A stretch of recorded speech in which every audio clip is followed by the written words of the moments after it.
कमाल है, भाभी माँ को कैसे पता चल गया कि आज मैं आलू के पराठे खाने वाला हूँ? अरे मुन्ना, मैं भी तेरे लिए सोच रही थी और तू आ गया। बस भाभी माँ, तूने याद किया और मैं आ गया। अरे बाबा, कितना पसीना पसीना हो रहा है।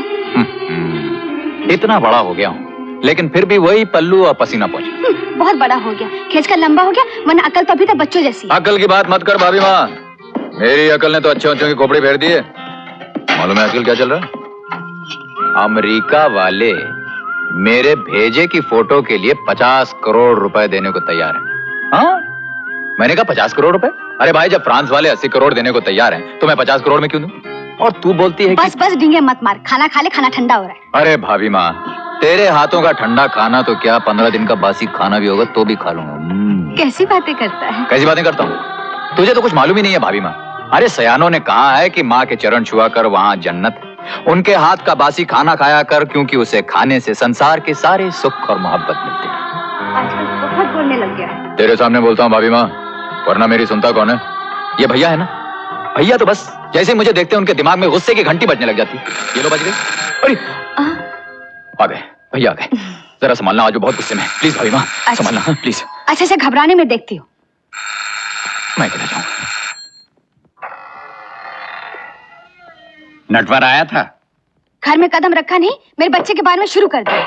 24 घंटे मेरे मासूम के पीछे पड़े रहते हो। वाह वाह, क्या मासूम ढूंढा है आपने। अगर आपका लाडला मासूम है तो समझ लीजिए कि सारी दुनिया शैतान है। क्या बोल रहे हो तुम? अपने भाई के लिए कैसी बातें कर रहे हो? अरे अभी तक तो मैं ही बातें कर रहा हूँ, जब आप उसके करतूत सुनेंगी ना तो फिर आप भी यही बातें करेंगी। क्या करतूत की है उसने? वो एक नंबर का। आप मेहरबानी करके जाके खाना लगाइए, मेरे पास ज्यादा वक्त नहीं, मुझे ऑफिस जाना है। और सुनिए, आप मेरी कोई ऑफिसर नहीं है कि मैं आपको नटवर की सारी रिपोर्ट देता रहूं। तुम क्या रिपोर्ट दोगे?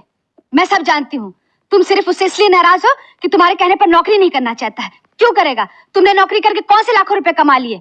वो बिजनेस करना चाहता है, बिजनेस। अरे पर कौन सा बिजनेस करना चाहता है ये भी जानती हैं आप? बिजनेस बिजनेस होता है भैया, और मैं तो ऐसा बिजनेस करना चाहता हूँ कि जिसमें 4 पैसे लगाऊं, 40 कमाऊं।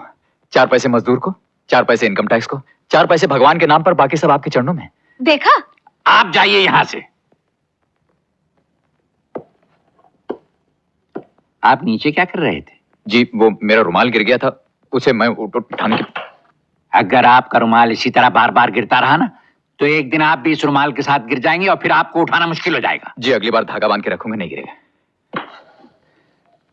बैठो। आप बैठिए। मैं कहता हूं बैठो। अरे कमाल करते, बड़ा भाई खड़ा रहे, छोटा भाई बैठने की हिम्मत कैसे कर सकता है? देखा कितनी इज्जत करता है तुम्हारी। आप जाएंगे यहां से कि नहीं? जाओ यहां से।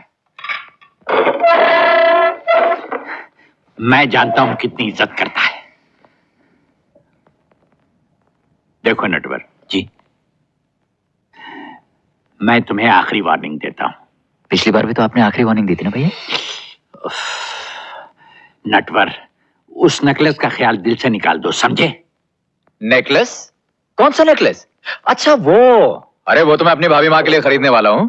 देखो भैया, इतने साल हो गए, भाभी के लिए एक सोने का हार तक आप नहीं खरीद सके। भाई मैं तो अपनी भाभी माँ के लिए हीरो का हार खरीदूंगा। क्यों, भाभी माँ पहनोगे कि नहीं? अरे बेटे, अब इस उम्र में मैं क्या हीरो का हार पहनूंगी? ले आना, अपनी बहू को पहनाऊंगी। बहू को बाद में पहना लेना, पहले पूरा खाना तो ले आइए। देख नटवर, वो हार इतना कीमती है कि चुराने वाला कम से कम 10 साल के लिए जाएगा। 10 साल? अरे नहीं भैया, मेरे बिजनेस को 10 साल थोड़ी ना लगने वाले हैं।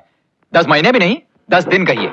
10 दिन के अंदर तो मेरा माल एक्सपोर्ट होने लगेगा, पैसे आने शुरू हो जाएंगे। कर बेटे कर, जो बिजनेस तुझे करना है कर। मैं देखती हूँ तुझे कैसे रोकते हैं। देखो जी, क्या हुआ? जब भी मैं उसे समझाता हूँ या नसीहत करता हूँ, तुम अपनी टांग जरूर बीच में अड़ा देती हो। क्यों ना अड़ाऊं? मेरा बच्चा नहीं है? बच्चा बच्चा कहकर तुमने उसे सर पर चढ़ा लिया, यहाँ तक कि वो आवारा हो गया। क्या आवारागर्दी करता है? पूछो उससे। कहाँ गया नटवर? देखा, भाग गया ना।